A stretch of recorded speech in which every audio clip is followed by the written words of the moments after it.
Hi everyone, I'm Lynette and this is Charmed Grammy Crochet. Thanks for tuning in. Happy Cinco de Mayo. How's everybody's weekend?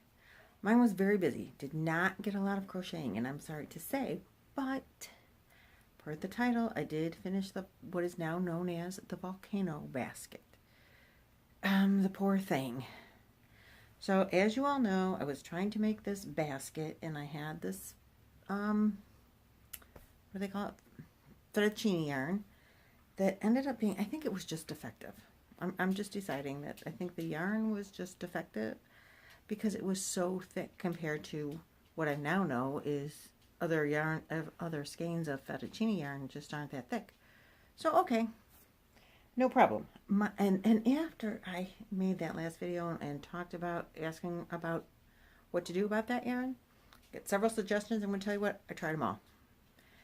And I am titling this video the Volcano basket because the one that worked the best just frustrated me to death. So the Volcano basket in brown, which I'll show you in a few minutes, the brown was very thick. So then I went to the next, after I went through two skeins to get, and it got my basket the size I really wanted it. That yarn ran out.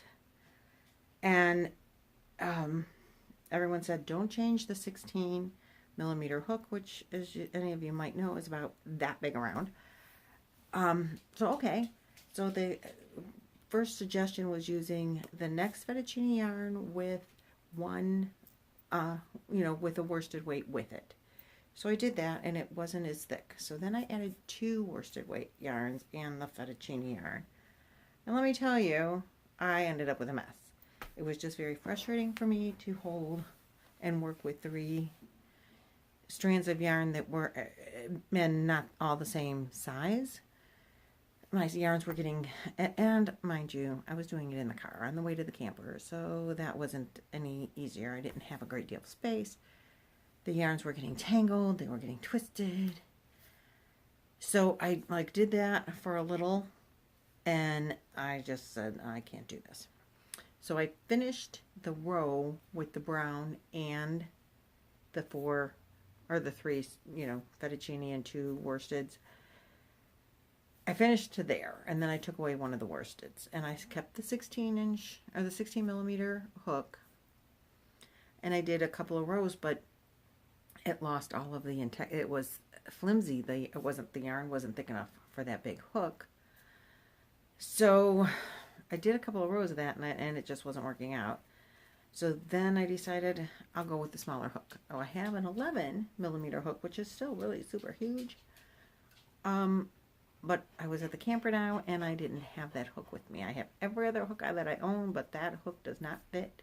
That big hook does not fit in the little bag that I keep my hooks in, the little zipper pouch thing.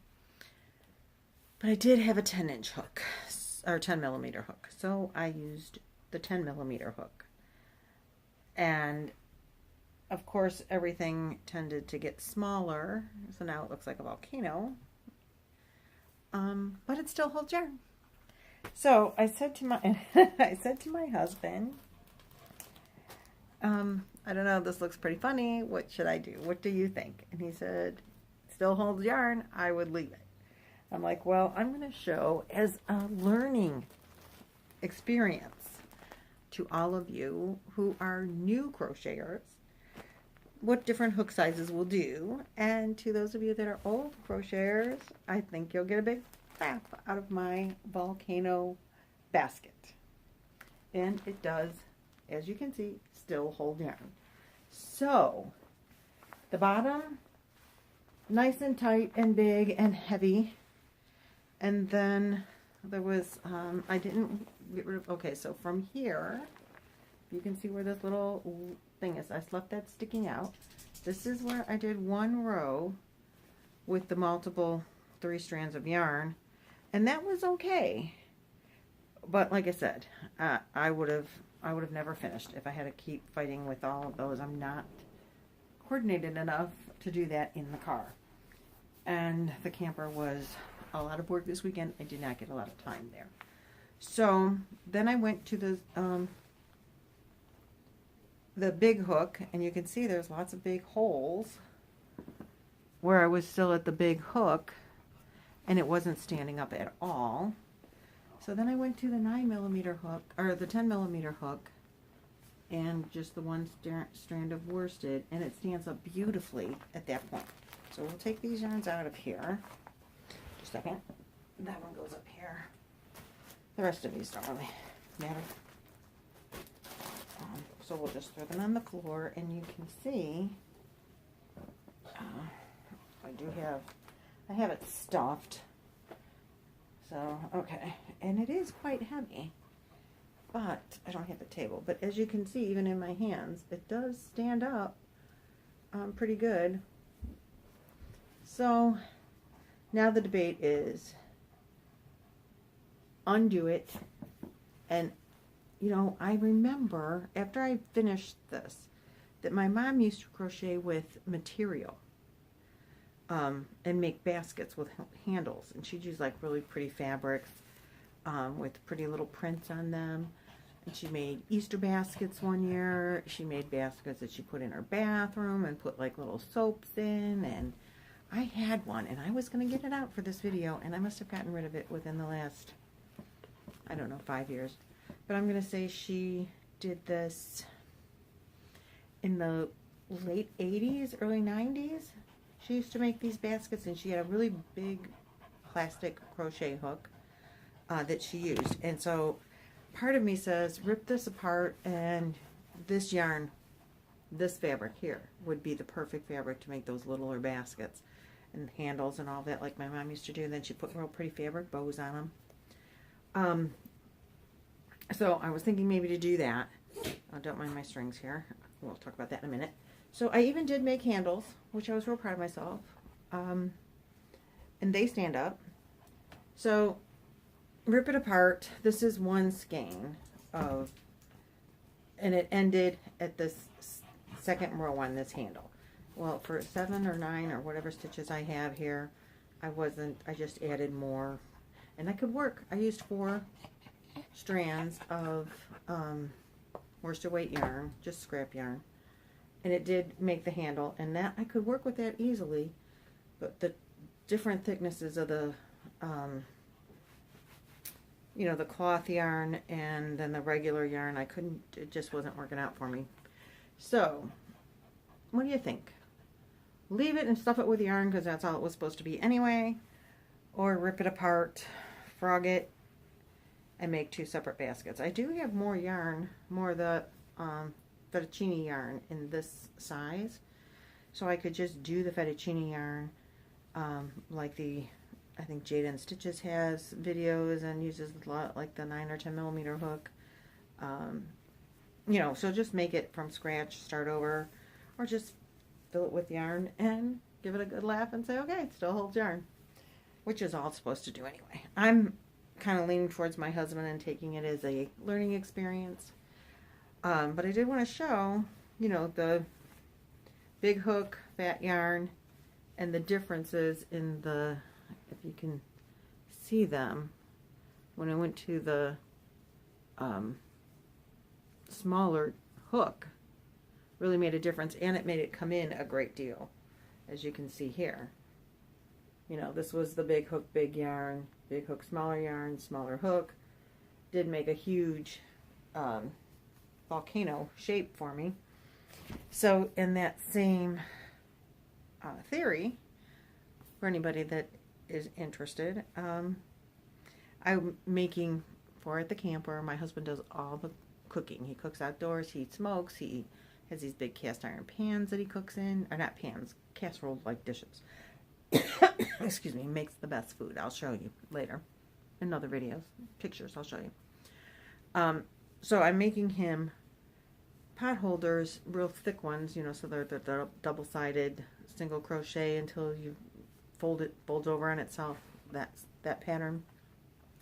My mom did teach me this pattern years ago, but she always made it out of acrylic yarn because that's all she ever used. I didn't even know about cotton yarns until about a year ago. So now this is made out of Premier cotton, and I used a 4.5mm hook, 35 35 chain, starting chain, 35 stitches for a starting chain. And I wanted to go, it takes forever with that small hook. So I thought I'm going to see and just compare. So I did same single crochet stitch. This is with a 6mm hook because I did not have my 5mm hook with me when I made this today at a birthday party. So same starting, just to show you the size difference. I know it's hard to see in the black, but I had to go black because at the camper that cooking is really dirty. But you get, this is the top of the, so this much size difference to go from here to here, to go from one hook size. The length isn't much different, just a little bit, but it did make this much of a difference to go from the 4.5mm to the 6mm hook. And I thought that was interesting. Now this is a much stouter fabric.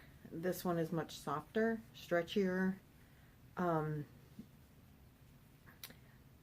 don't think, I think, you know, my husband's hands would be really safe in this one. This one, they'll also be safe. I don't think he would get burned from the really hot cast iron.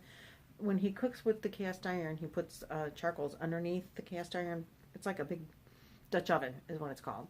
And then you put this cast iron lid on and you put charcoals on top. So everything is really, really hot. But I think either one he's going to be safe with. But I'm going to take the time and do the smaller because it's sturdier, it is stronger, and he has less chance of getting burned on this. I'm just going to make it bigger, but I'm still going to go with the 4mm hook. For around my house, to get a pan off my stove, this 6mm hook would be fine, and it is softer. When I make the hot pan I'm going to make bigger to sit on the table, I'm going to use the 6mm hook because nobody's going to get burned by sitting it on the table. It's just going to protect the table. So I'm going to make a big one. And I will use a 6mm hook because it's faster. Safer with the small hook. Faster with the big hook. He will use this at the camper, but I'm going to just tell him not to use it with the Dutch ovens. Use it with, you know, something else. And that'll be fine. So that's what I have. I worked a little on a blanket that I'm making, and that's all I did all weekend because we were really busy at the camper. But it's getting well on its way to being usable for the week. Slept there on Friday night. We didn't sleep there last night. But we met a lot of new people at the campgrounds. It's wonderful. We're going to have a great time there, I think. And I will get a lot of crocheting done there. I found that there's other crocheters there, just one or two, but that'll be kind of fun. I can't think of anything else. Oh, I did want to say thanks to everyone who's entering the giveaway. If you haven't, go look for the video. It was the last video. I did it Friday, I think. So look for that. Enter the giveaway. Don't forget to subscribe. Subscribe to this. Like. Liking on the videos is very helpful. So thank you so much for doing that. Good luck if you've entered. If you haven't, get your butt over there. Enter the giveaway. And that's all I got. So I hope everyone have a great weekend. Happy Cinco de Mayo. And probably more to come tomorrow since I don't work. Thanks. Have a good one.